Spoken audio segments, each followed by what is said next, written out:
It's normal for conflict to come up in your work life. A lot of what you've learned so far, like managing expectations and communicating effectively, can help you avoid conflict.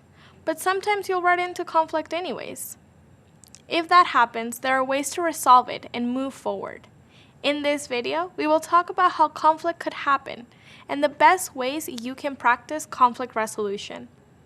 A conflict can pop up for a variety of reasons. Maybe a stakeholder misunderstood the possible outcomes for your project. Maybe you and your team member have very different work styles. Or maybe an important deadline is approaching and people are on edge. Mismatched expectations and miscommunications are some of the most common reasons conflicts happen. Maybe you weren't clear on who was supposed to clean a dataset, and nobody cleaned it, delaying a project. Or maybe a teammate sent out an email with all of your insights included, but didn't mention it was your work. And while it can be easy to take conflict personally, it's important to try and be objective and stay focused on the team's goals. Believe it or not, tense moments can actually be opportunities to reevaluate a project and maybe even improve things. So when a problem comes up, there are a few ways you can flip the situation to be more productive and collaborative.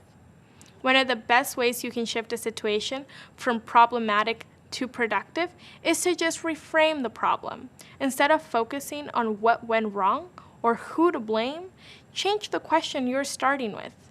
Try asking, how can I help you reach your goal?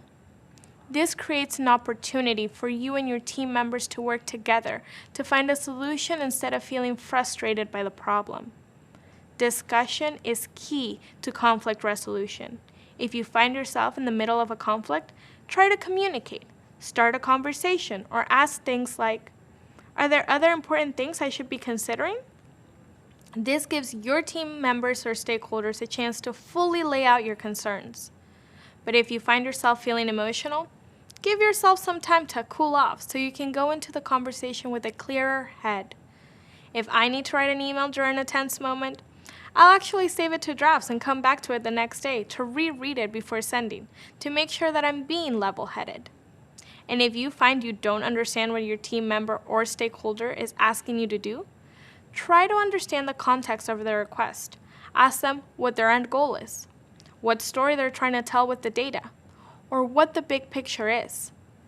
By turning moments of potential conflict into opportunities to collaborate and move forward, you can resolve tension and get your project back on track. So instead of saying, there's no way I can do that in this time frame, try to reframe it by saying, I would be happy to do that, but it'll just take this amount of time. Let's take a step back so I can better understand what you'd like to do with the data, and we can work together to find the best path forward.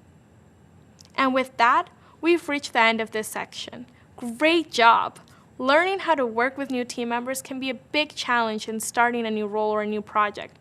But with the skills you've picked up in these videos, you'll be able to start on the right foot with any new team you join. So far, you've learned about balancing the needs and expectations of your team members and stakeholders. You've also covered how to make sense of your team's roles and focus on the project objective, the importance of clear communication and communication expectations in a workplace, and how to balance the limitation of data with stakeholder asks.